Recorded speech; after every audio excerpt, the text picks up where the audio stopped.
की बात करने वाले हैं, जिसे सभी मशीनों का फादर एंड मदर कहा जाता है। यानी कहने का मीनिंग है कि सबसे पहले इसी मशीन को डेवलप किया गया था और इसी मशीन के प्रिंसिपल पर और सारे मशीनें काम करती है। तो आज हम लेथ मशीन के बारे में बात करने वाले हैं, इसके कौन कौन से पार्ट्स हैं, कैसे काम करते हैं और ये आप करके भी दिखाएंगे, तो वीडियो में लास्ट तक बने रहना। तो सबसे पहले हम लोग बात करते हैं कि वर्क पीस से स्टार्ट करते हैं। वर्क पीस से जब स्टार्ट करेंगे तो यहाँ से हम स्टार्ट करके धीरे धीरे सारे पार्ट्स को हम लोग बताते जाएंगे, करते जाएंगे। तो अभी आपको जो दिख रहा है ये हमारा वर्क पीस है, यानी कि इसको रॉ मटेरियल भी कहेंगे। अभी यही वर्क पीस को हम अपने अकॉर्डिंग जैसे इसको हमको बनाना होगा, हमको इसको कटिंग करके बना सकते हैं। तो ये हमारा हो गया वर्क पीस। वर्क पीस है तो वर्क पीस तो आसमान में तो रहेगा नहीं। वर्क पीस को पकड़ने के लिए एक इंस्ट्रूमेंट का इस्तेमाल किया जाता है जिसको बोलते हैं चक। तो ये जो दिख रहा है आपको, ये चक है, ये हमारा वर्क पीस है। तो जो चक का काम है वर्क पीस को होल्ड करना, यानी कि वर्क पीस को पकड़ के रखना। अब देखो इस जो चक है इसमें 3 जॉ है, 1 2 3 जॉ है, इसलिए हम इसको 3 जॉ चक कहेंगे। अगर ये जो जॉ 4 को रहेंगे, अगर 4 रहेंगे तो 4 जॉ कहेंगे, लेकिन यहाँ पे हमारे पास 3 जॉ चक है। ठीक है, ये वर्क पीस हो गया, ये हमारा 3 जॉ चक हो गया। अब इसको रोटेट करने के लिए कटेगा कैसे मटेरियल इससे, जब तक ये रोटेट नहीं होगा, ये हमारा कटिंग टूल इससे कांटेक्ट में नहीं आएगा, तब तक ये हमारा कटेगा नहीं। तो इसको रोटेट कराने के लिए पीछे एक स्पिंडल लगा रहता है। ये चक के बगल का जो ये छोटा सा भाग आपको दिख रहा है, ये हमारा है स्पिंडल। स्पिंडल जब रोटेट करेगा तो हमारा चक भी रोटेट करेगा, और जब चक रोटेट करेगा तो हमारा वर्क पीस रोटेट करेगा। और वर्क पीस के कांटेक्ट में जब कटिंग टूल आएगा तो इसको काट करके इससे मटेरियल को रिमूव कर देगा, यानी कि हटा देगा। ये जो स्पिंडल है इसको नचाने के लिए एक अंदर अरेंजमेंट होता है, गियर का अरेंजमेंट होता है। तो इस गियर का अरेंजमेंट इस बॉक्स के अंदर होता है, और इस बॉक्स को हम लोग कहते हैं हेड स्टॉक। हेड स्टॉक के भी बहुत सारे अंदर मैकेनिज्म होते हैं, जिसे पावर रिसीव करता है हेड स्टॉक, और ये स्पिंडल को ट्रांसफर करता है, जिसके वजह से चक रोटेट करता है और फिर वर्क पीस हमारा रोटेट करता है। तो इस हेड स्टॉक में पावर आता है, इससे पावर आ रहा है हमारा। अब पावर इसके वजह से ये हमारा जो मोटर है वो रोटेट करेगा, नाचेगा, और ये मोटर रोटेट होगा तो यहाँ से छोटी जो पुली दिख रही है ये पुली रोटेट होगी, और इस पुली से इस पुली तक पावर ट्रांसमिट होगा, ये हमारा बेल्ट की मदद से। ये जो बेल्ट आपको दिख रहा है ये भी बेल्ट है। आपको एग्जाम में पूछा जाता है कि जो लेथ मशीन में कौन सा बेल्ट लगाया जाता है, तो भी बेल्ट लगा होता है। इसका जो क्रॉस सेक्शन होता है, यानी कि इसको जब काटोगे भी बेल्ट को, तो ट्राइपिजोडल इसका क्रॉस सेक्शन होता है। इसको लगाने का मेन कारण है कि जब इसको भी बेल्ट को हम लोग लगाते हैं तो जो कॉन्टेक्ट एरिया होता है इंक्रीज कर जाता है, यानी कि बढ़ जाता है, इसलिए हम लोग भी बेल्ट का इस्तेमाल करते हैं। और आप लोग याद रखिएगा कि अगर एक भी बेल्ट खराब होगा तो दूसरा एक नहीं बदलना जाता है, जब भी बदला जाता है तो दोनों को एक साथ बदला जाता है। एक के बदलोगे तो अच्छे से पावर ट्रांसमिट नहीं होता है। तो ये जो हमारा भी बेल्ट है ये ट्राइपोजेडल शेप का होता है, क्रॉस सेक्शन इसका। इसी भी बेल्ट के माध्यम से इस छोटी पुली से बड़ी पुली तक पावर ट्रांसमिट हो रहा है, और ये पावर फिर हमको अंदर से मैकेनिज्म यानी कि गियर अरेंजमेंट के माध्यम से हमारा स्पिंडल तक पावर ट्रांसमिट होता है, फिर चक में और फिर वर्क पीस के पास। ये सभी रोटेट करते हैं। तो चलिए हम आगे थोड़ा सा बात कर लेते हैं। लेकिन अगर हमारा जो वर्क पीस है बड़ा रहेगा, अगर लेंथ इसका बड़ा रहेगा, तो हो सकता है कि इसमें बेंडिंग कंडीशन देखने को मिलेगा। ये वर्क पीस आगे रहेगा तो आगे जाकर झुक जाएगा, यानी लप जाएगा। तो इसको झुकाव से रोकने के लिए सपोर्ट करते हैं हम लोग इस टेल स्टॉक से। जो टेल स्टॉक दिख रहा है इसके अंदर एक क्यूल लगा रहता है, एक नुकीला इस तरह क्यूल लगा रहता है, उसका नाम होता है क्यूल। और ये वर्क पीस के सीधे मिडिल में सपोर्ट का काम करता है, अगर लंबा वर्क पीस होगा तब। अब ये हमारा टेल स्टॉक हो गया। टेल स्टॉक के अंदर क्यूल होता है, और टेल स्टॉक का काम है लंबे वर्क पीस को सपोर्ट करना। यहाँ पे आपको दिख रहा है जैम लॉक बोलते हैं। देखो अभी ओपन हो गया, जब क्यूल को बाहर निकालेंगे तो इसको जाम कर देंगे, ताकि क्यूल हमारा आगे पीछे फिर ना मूव कर सके। यहाँ पे भी देखो, यहाँ पे भी वो हैंड लॉक लगा हुआ है।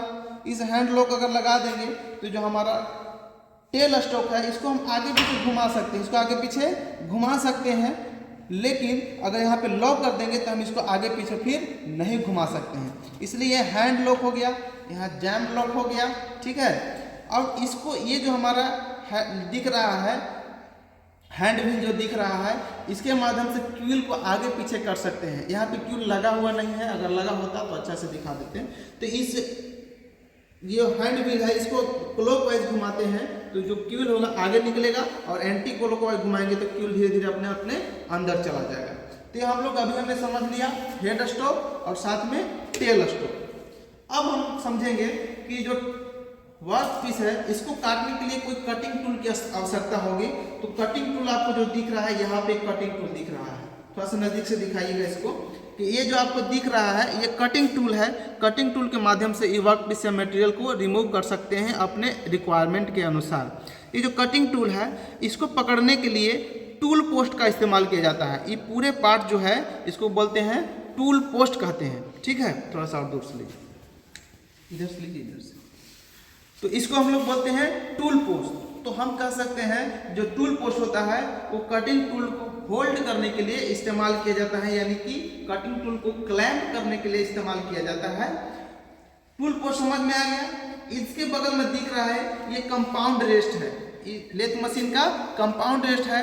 इसके मदद से हम लोग वर्क पीस को फिनिशिंग देते हैं कंपाउंड रेस्ट की मदद से।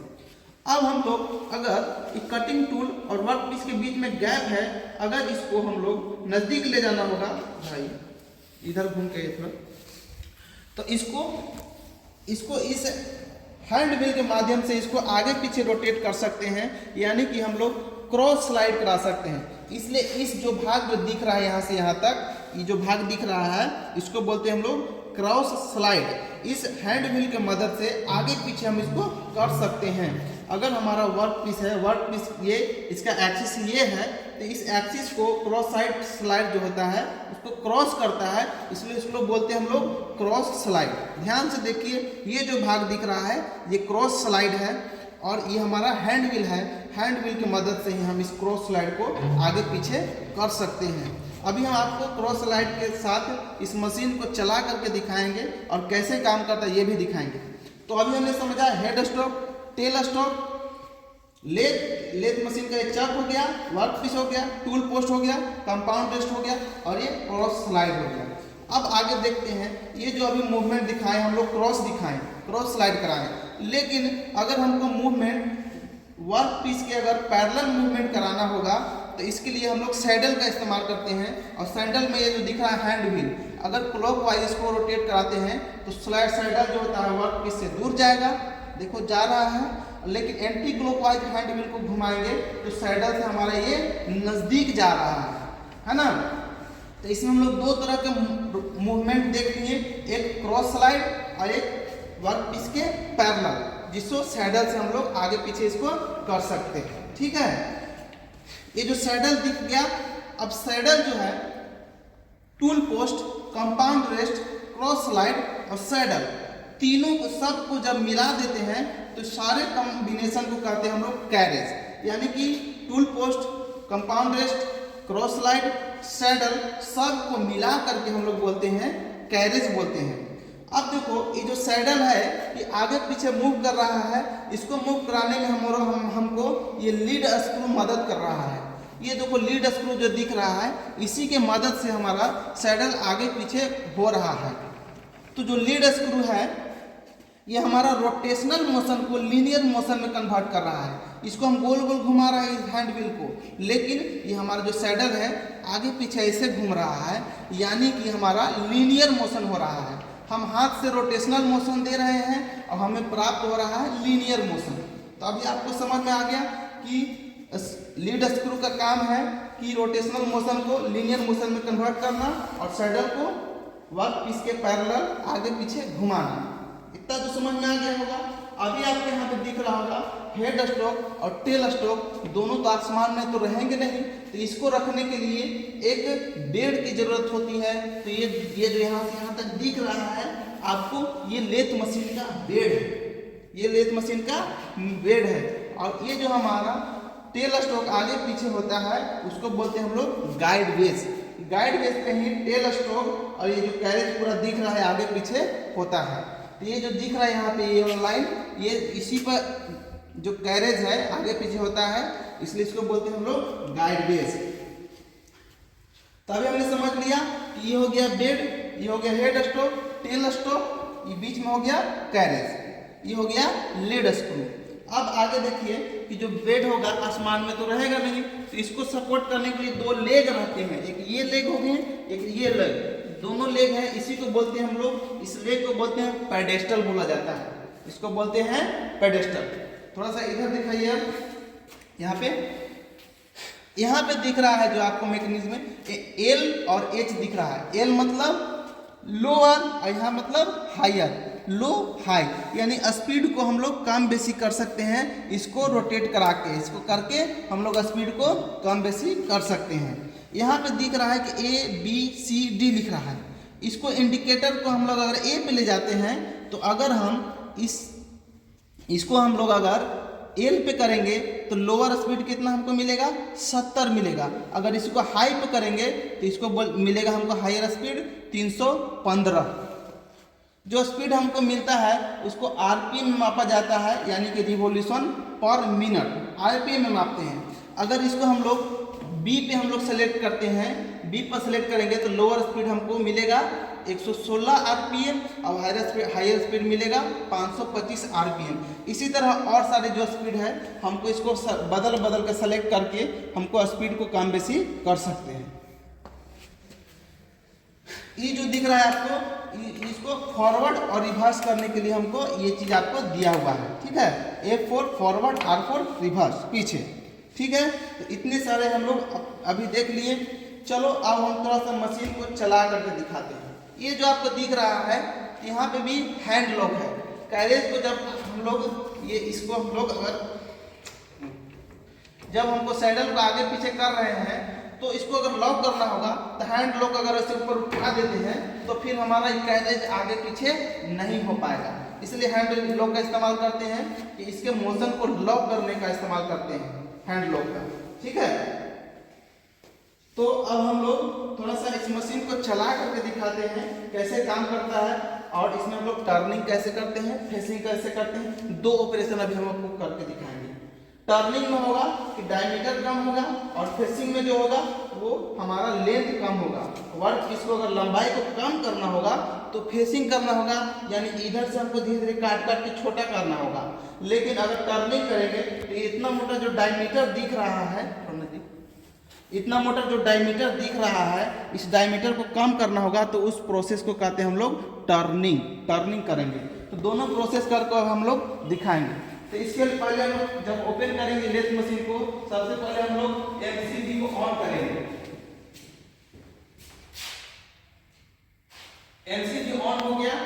इसके बाद जो एमसीबी का यहाँ पे जो लेथ मशीन का जो एमसीबी है यहाँ से हम ऑन करेंगे तो हमें लेथ मशीन में पावर आ जाएगा। अब यहाँ पे ऑन करेंगे तो हमारा लेथ मशीन स्टार्ट हो जाएगा। अभी जो स्पीड है कम है,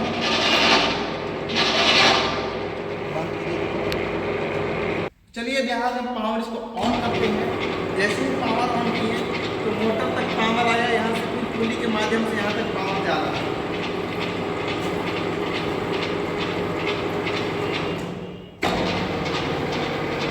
अब हम देखिए ये हमारा चक धीरे धीरे रोटेट कर रहा है, तो हमारा वर्क भी रोटेट कर रहा है। अब इसको हम लोग पहले टर्निंग करके दिखाते हैं। टर्निंग करने के लिए हम लोग यहाँ किस तरह से